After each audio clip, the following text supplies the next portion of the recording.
এইবাৰ বিপদত বীৰ লাচিত সেনাৰ নেতা শৃংখল চলিহা আমচুৰ নেতাক বাংলাদেশী আখ্যা দি বিপদত শৃংখল চলিহা ফৌজদাৰী মানহানি গোচৰ আমচু নেতা তথা অধিবক্তা ইমতিয়াজ হুছেইনৰ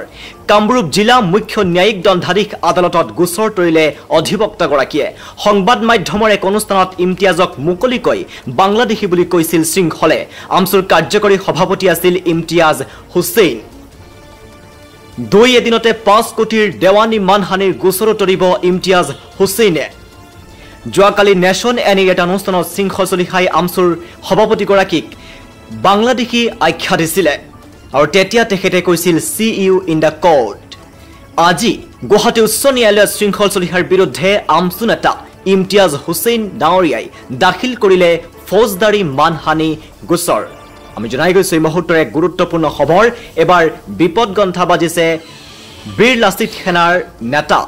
শৃংখল চলিহা কিয়নো আমচুৰ নেতাক বাংলাদেশী আখ্যা দি বিপদত পৰিছে এতিয়া শৃংখল চলিহা আমচুৰ কাৰ্যকৰী সভাপতি ইমতিয়াজ হুছেইনে মানহানিৰ গোচৰ তৰিলে বীৰ লাচিত সেনাৰ নেতা শৃংখল চলিহাৰ বিৰুদ্ধে